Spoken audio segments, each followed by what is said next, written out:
Hello good morning मेरे प्यारे बच्चों। रवि ऑनलाइन क्लासेस में आपका स्वागत है।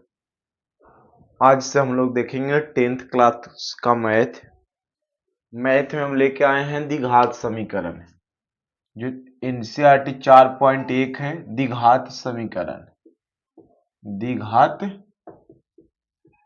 समीकरण हम लोग पढ़ेंगे, इसके बारे में जानेंगे कि द्विघात समीकरण क्या होता है।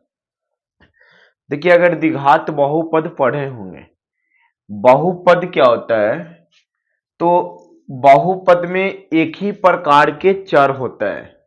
एक ही प्रकार के चर को बहुपद कहा जाता है। जैसे एक्स, वाई, जेड, ये बहुपद है अलग अलग, लेकिन एक्स प्लस वाई यह बहुपद नहीं हो सकता है। यह बहुपद नहीं हो सकता है। बहुपद होने के लिए एक ही प्रकार के चर होना चाहिए। एक ही प्रकार के चर होना चाहिए।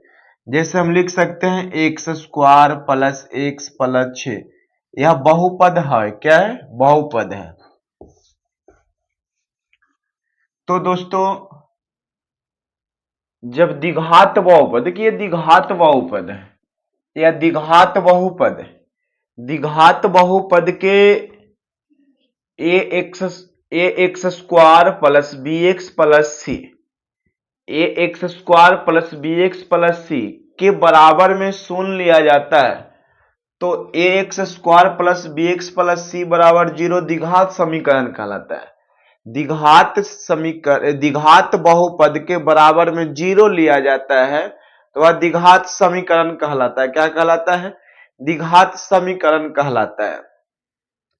जहां ए नॉट इक्वल टू 0 होना चाहिए। यह द्विघात समीकरण का व्यापक रूप कह सकते हैं। यह द्विघात समीकरण का व्यापक रूप है। यह द्विघात समीकरण का व्यापक रूप है। एक, अगर x के मान द्विघात समीकरण के शून्य कहलाता है। यहां से x के जो गुणनखंड विधि द्वारा कैसे भी x के जो मान निकालिएगा वह द्विघात समीकरण के शून्य कहलाता है। द्विघात, और अर्थात द्विघात समीकरण के शून्यक दो होते हैं। अब यही द्विघात समीकरण के शून्यक को यहाँ पे हम पढ़ते हैं मूल। क्या पढ़ा जाता है? अर्थात द्विघात समीकरण के मूल होता है। क्या होता है? द्विघात समीकरण के मूल होता है। और द्विघात बहुपद के शून्यक होता है। बहुपद की क्या होता है? शून्यक होता है। तो यहाँ पे हम पढ़ लेंगे द्विघात समीकरण के मूल। तो द्विघात समीकरण के दो मूल होता है। द्विघात समीकरण के कितने मूल होते हैं? अल्फा और बीटा, दो मूल होते हैं, अल्फा और बीटा। तो द्विघात समीकरण के दो मूल होते हैं, अल्फा और बीटा। क्लियर है? देखिए, यहां से आपको पहला टॉपिक पढ़ना है, निम्न में कौन कौन द्विघात समीकरण है। कौन कौन द्विघात समीकरण है, सबसे पहले आपको चेक करना है कौन कौन द्विघात समीकरण है। तो हम पहला को चेक करेंगे। पहला क्वेश्चन क्या है? X into x plus two into x plus 6। देखिएगा, हम लोग यहां थे कि निम्न में कौन कौन द्विघात समीकरण है, इसे जांचना है। क्योंकि यहां से 2 अंक का क्वेश्चन, एक या एक 1 के ऑब्जेक्टिव पूछेगा, तो इसे हल कीजिए। देखिए क्या करना है, इसे गुना करके फॉर्मूला रहेगा, फॉर्मूला पे तोड़ना है या गुना करना है, और पूरा राइट साइड वाला को लेफ्ट साइड लाना है और बराबर में 0 रखना है।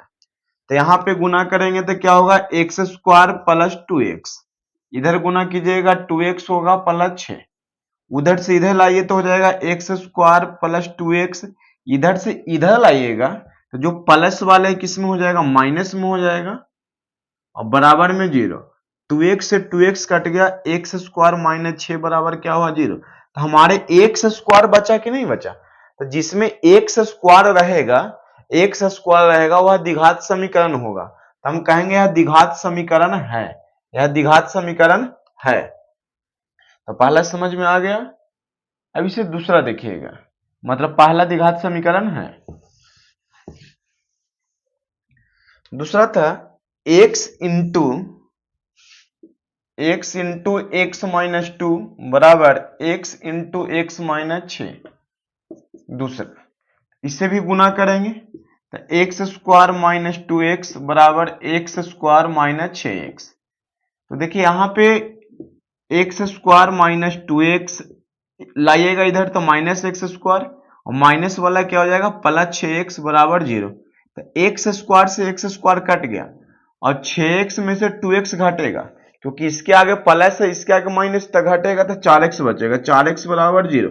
x के मान नहीं निकालना है, तो यहाँ पे एक्स स्क्वायर का अस्तित्व खत्म हो गया, एक्स स्क्वायर नहीं है, इसलिए यह द्विघात समीकरण नहीं होगा, यह द्विघात समीकरण नहीं होगा।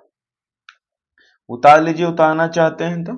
अब यहां देखिएगा, यहां पे आपको है x माइनस 2 के होल स्क्वायर बराबर 3 इंटू एक्स माइनस 6, तो क्या होगा एक्स स्क्वायर माइनस, इसे तोड़ेंगे अंदर में गुना करके दुगना कर दीजिएगा तो 2x हो जाएगा, और 2x से क्या हो जाएगा 4x दुगना करने पर, और प्लस 4 बराबर 3x माइनस 36 18।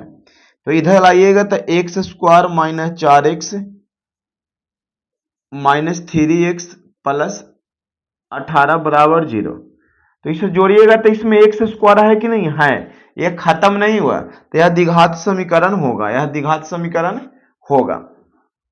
इसके बाद देखिएगा 5वां नंबर बता देते हैं, यहां तोड़िए तो हो जाएगा एक्स स्क्वायर प्लस अंदर में गुना करके डायरेक्ट दोगुना कीजिए तो क्या हो जाएगा 4x होगा ना, और प्लस 4 बराबर एक्स स्क्वायर गुना करेंगे तो एक्स स्क्वायर प्लस क्या हो जाएगा 2x। तो हम एक्स स्क्वायर से एक्स स्क्वायर काट देंगे, तो काटेंगे तो क्या बचेगा 4x प्लस 4 बराबर 2x।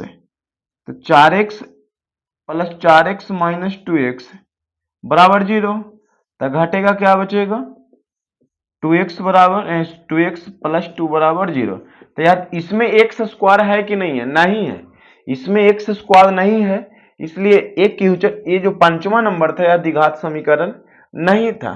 तो आपको द्विघात समीकरण पहचानने आ गया होगा कि कैसे द्विघात समीकरण पहचानेंगे। द्विघात समीकरण पहचानने के लिए गुना करके वर्ग करके फॉर्मूला लगा के, अगर एक्स स्क्वायर के फॉर्म में आता है, रूप में आता है, एक्स स्क्वायर के रूप में है तो वह द्विघात समीकरण होगा। अगर नहीं आता, एक्स क्यूब भी आ जाता है, एक्स के पावर 4 आ जाता है, एक्स के पावर 3 आ जाता है, तो वह द्विघात समीकरण नहीं होगा। द्विघात समीकरण होने के लिए आपको 2 चाहिए, उसका घात और बराबर में 0 लीजिएगा। तो मिलते हैं अगले क्वेश्चन में।